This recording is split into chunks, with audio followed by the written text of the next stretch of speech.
Hello and welcome to another episode of Maker Melissa's Lab.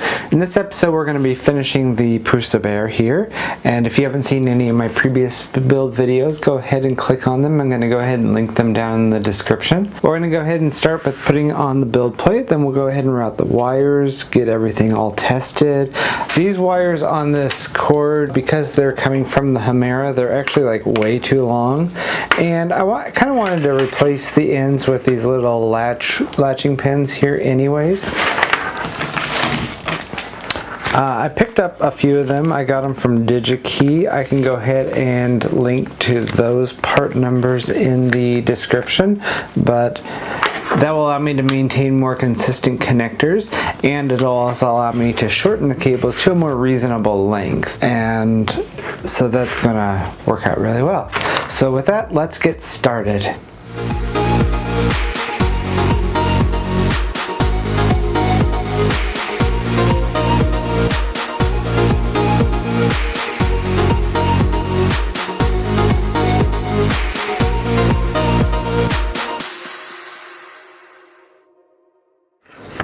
Okay, I'm going to go ahead and start with putting this heated bed on, and in order to do that, I'm going to start with attaching the wire here first.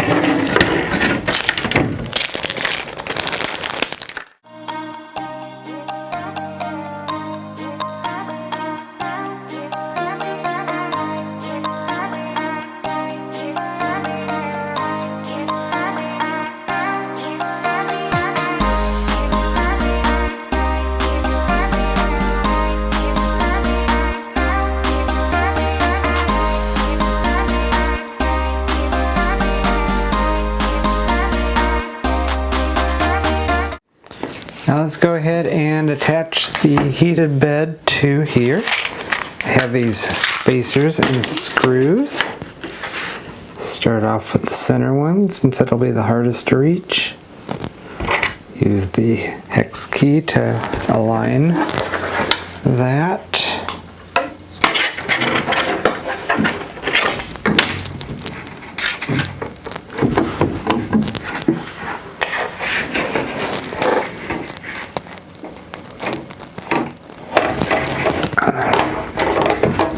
Use it to align it again when we put it on.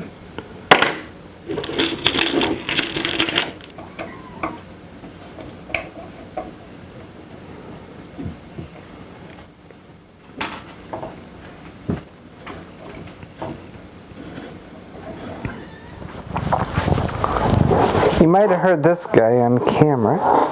He is our latest addition to our household. This is Pixel. And unfortunately, Springroll, who had been in some previous videos, had passed away at the beginning of the year, and was feeling a little empty without the extra cat, and so we got Pixel here. And he has been so adorable.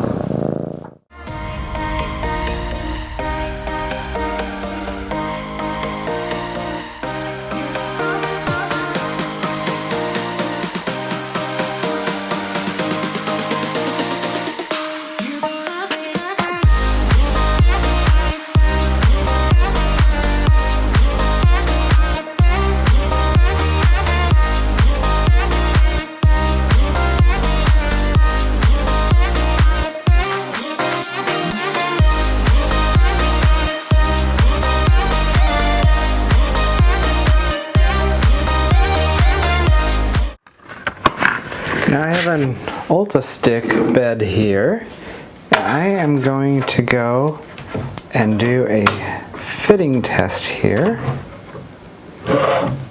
And let's make sure the print head actually can reach the bed. If our calculations were correct. And they were. And it even gives us like a ½ centimeter of extra clearance. That is excellent news. The thermistor wire is hanging down just a little bit lower than the head of the print, and my concern is when it's printing that's going to touch on something. And so I'm going to go ahead and use a wire tie and just kind of attach it to the hot end cable here to kind of support it.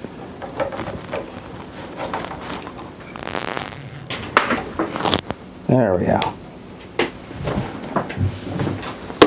That's much better. Now I'm going to go ahead and take this off because I won't really need it until we do our calibration. And even then it's going to be just during the parts we're asked to print. Now let's go ahead and start routing the wires on here. We need to get the LCD cables all the way over to the box. Add on some power supply cables. I have the main supply cables and the power panic cable. I will need to add this, route all the steppers, and get this on.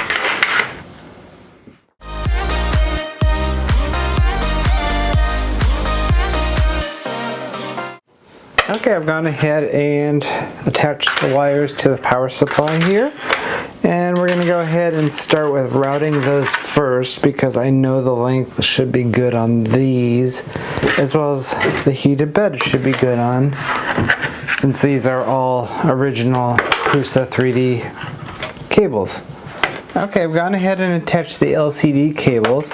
I went to go put on these cable clips that I'd printed off that were part of the original design, and unfortunately it does not work with this extrusion. I actually snapped it off here, and I think the extrusion that comes with the Prusa Bear kits, this one was built from scratch, are slightly different than this. I'm not sure what the difference is. Anyway, so I'm gonna go ahead and take the rough design of this and redesign it in Fusion 360 so that it'll work with these extrusions.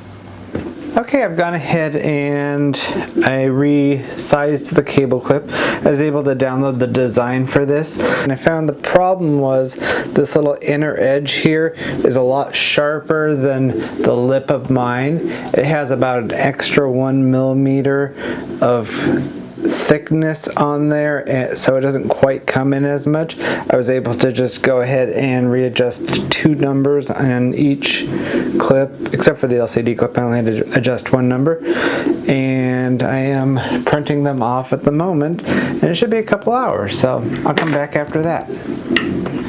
Okay, I've gone ahead and printed out a tray of these little clips here. I went ahead and I printed an extra one of each of the clips just in case something goes wrong, but I've gone ahead already and test fitted these on here and they fit great, so I'm fairly confident that it's going to be good. And while I was waiting for these to print, I went and I inserted a couple of T-nuts here, and those are going to be for the filament holder, and I'll get onto that a little bit later when I go to build that. Okay, I've gone ahead and routed all the wires up to the box here. And then I went ahead and I hooked them all in, but as you can see they're way too long, so I'm going to have to trim those down for sure. But at least now I know the lengths that I need to trim it to. Some of them don't actually need to be trimmed at all, some of them need to be trimmed quite a bit. This is really long. I got some ferrules that I can add onto this when I do shorten it, so that's not a problem. First, what I want to do though is I want to plug it in and do an electrical test of this, because it's very likely that some of these servos are connected backwards, and I need to figure out the right orientation for each of the servos, and then I can go ahead and put the latched connectors on, and that will keep it from plugging in the wrong way in the future. So let's go ahead and plug this in, and I have not tested this, so I hope it doesn't blow up. So, oh good, we got something on the screen. English. A few minutes later. Error, extruder fan error.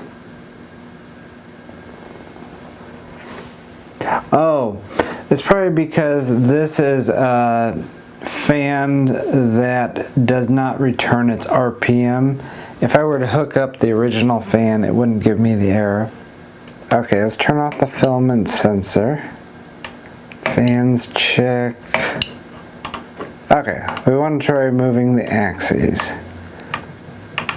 I think that's the right direction. Let's verify.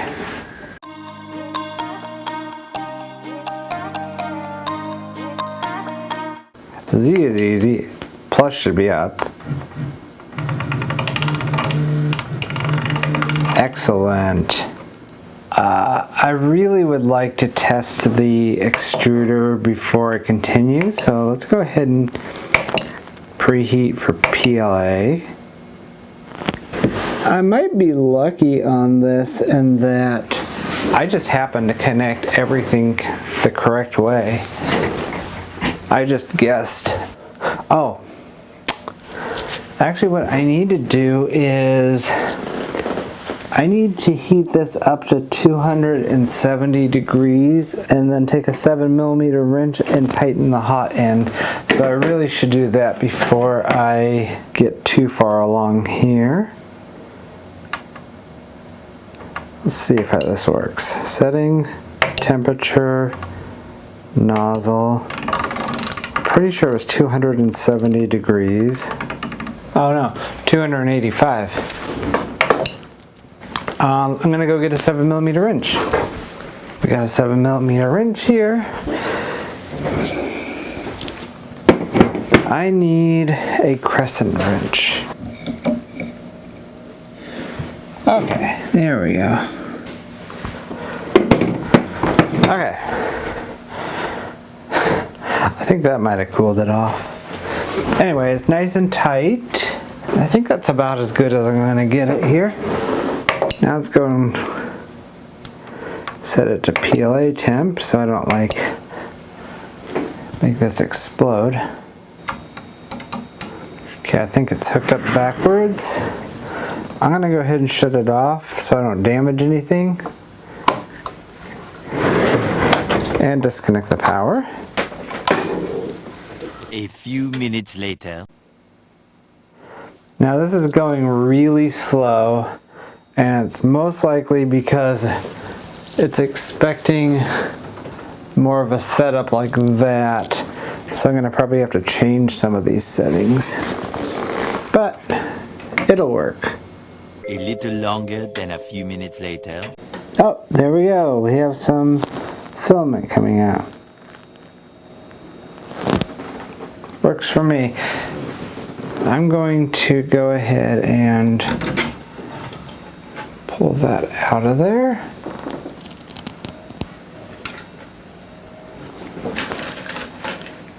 And let's go ahead and take a picture of the stepper motor setup. I can go ahead and swap out the connectors for these and use the picture so that the latch is in the correct direction. And even if I put it on wrong, I mean, you can just use a little X-Acto knife or small screwdriver and get the pins out of there and swap them around. But at least now I have a diagram of how it should be in here, and I have tested it. So the next step is going to be kind of tedious, and so I'm going to go ahead and do it off camera, but I'm going to go and shorten up all the stepper motor wires, including the extruder stepper. I am going to shorten this up, put some new ferrules on, shorten up like some thermistor wires and fan wires. I have ones that are 4 pins, 3 pins, and 2 pins.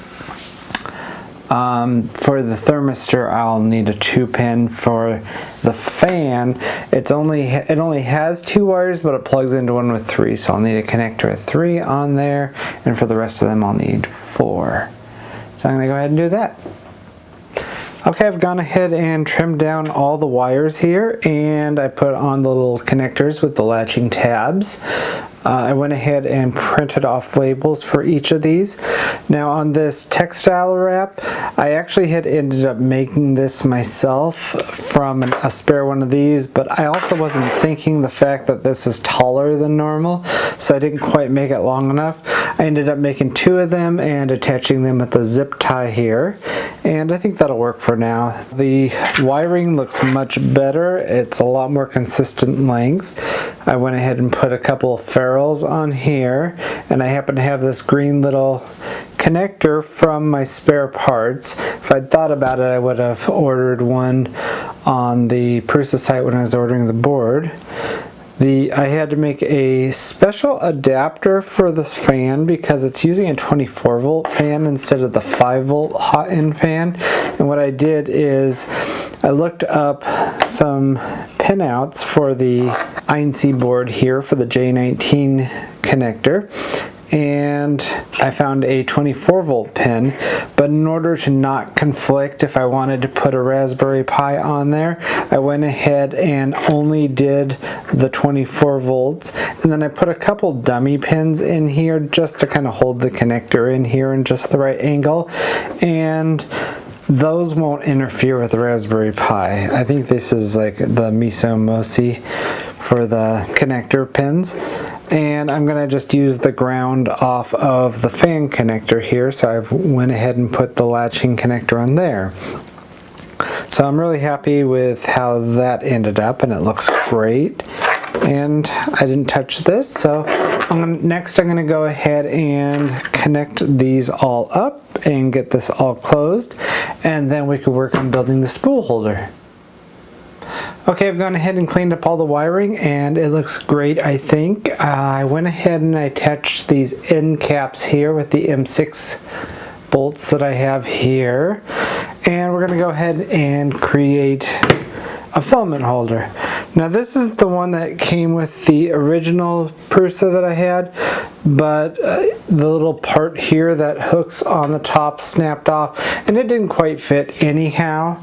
It was probably more like 38 millimeters on the other instead of 40 or something pretty close. So this new filament holder is based off of there, and I'm going to use a piece of a spare 2020 that I had laying around. And what I'm going to do is I'm just going to attach these 2 pieces to it, and I'll be having it kind of sit at an angle like this. Now I'm going to cut this off, and I'm going to be using one piece of this as a brace to hold the other, and I'm going to be using these little angled thingies here. I've gone ahead and drawn it out here, and this is essentially what it's going to look like. This will be the front of the printer, this will be the back, it's going to be going here, and with these 3 angled things it's going to be adjustable to a degree, but I want to get it to be about the same as the Prusa one. To get that to work, I'm going to more or less be attaching it with these M6 screws that I have, which are the same as the ones on here, and I'm going to have to go ahead and tap into this as well. The M5s just do not hold, but the problem with this is on these little angled pieces, they don't quite fit in here, so what I'm going to end up doing is shaving these down, which will probably make these appear silver, I'm guessing. So I'll have to shave down 3 of these in order to fit them, which will go on the ends of these, and then I will be putting on one end cap here onto the top of it. To be holding these on, I'm going to be using some M4 screws that I have, along with some T-nuts, because they don't really need to have a lot of strength in comparison to the rest of this. And I'm going to be holding this onto the printer here using some M5 screws, and I have already inserted some T-nuts as I had mentioned earlier. So I'm going to go ahead and start with cutting this, tapping it, and shaving down these screws, and then I'll be back.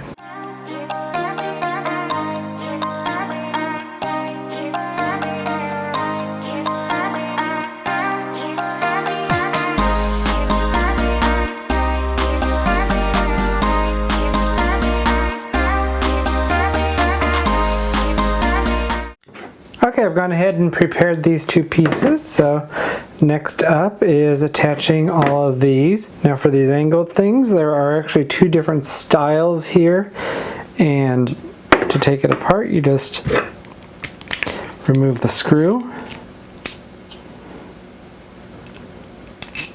pull it out, and it comes apart into two. This one's a little different. It has a little sleeve, but it's more or less the same.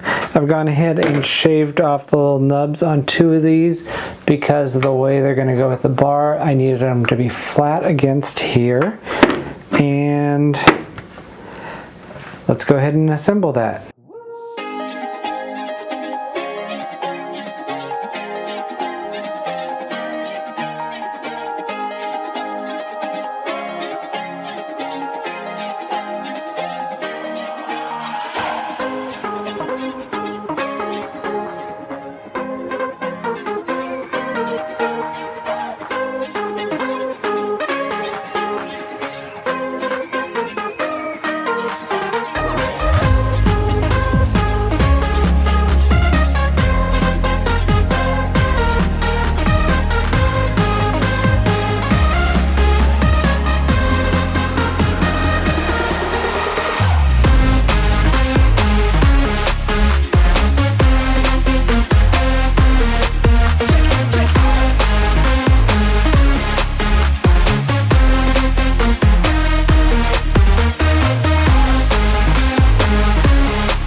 Okay, it looks like the bearing roller is working really well. The only issue I found when I tested various rolls was this one is a little on the wide side, but if I let it ride on one of the bearings, it is fine. It's not falling off, so I'm happy with it. Came out at a good angle, and I'm happy. I'm going to go ahead and do a few last minute checks. Now I'm going to check the height of the Penda probe here, and I'm going to go through and make sure after I've gone and redone all the connectors and everything's hooked up that all the different axes are working and everything's heating up properly, and measuring the temperature. And if that is good, then I will attempt the calibration. And because it's a little taller than the standard Prusa, I'm not sure how that's going to work. It's possible I may have to build a custom version of the Prusa firmware and load that on. I'll go ahead and do all that stuff off camera. Okay, I've gone ahead and done a number of checks, including making sure the x-axis was straight and everything was all square, that the trapezoid nuts were centered. I did have to make some slight adjustments on here because the little part where the belt was attached was sticking out just a little too much, and so I ended up taking some of the teeth and moving them over, and I had enough belt in there where I didn't have to redo it, so that was all good. So then I went and I attached this fan up just so it could pass its self-tests. I didn't have any filament loaded at the time, and it passed that fine. It will not pass the XYZ calibration because of the geometry. That's kind of what it says in the instructions, but I went ahead and I did a first layer calibration where I set the live Z, and then the message that kept popping up on there went away. To get it to pass the self-test, besides hooking up the fan and adjusting the teeth on this belt, which I had to do because of that, I had to also take off these little clips here, and once I did that, it passed it no problem. I went ahead and I applied a little of this Prusa lubricant onto the X-axis, Y-axis, and the Z smooth rods. It actually says in the maintenance, don't put it on the threaded rod, so I didn't.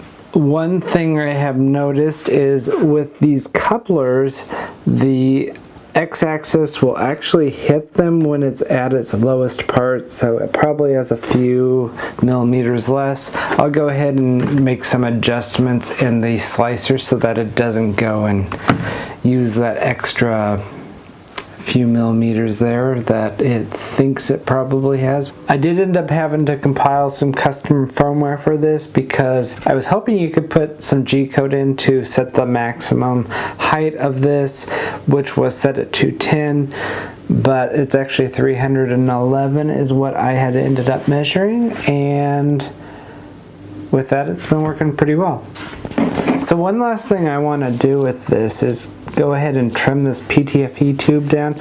I find the length that this is sticking out annoying, and it really does say just cut it to whatever works for you best, so probably trim it to maybe just a little above this thumb screw so I'm not having to kind of fish in there, but no higher than this.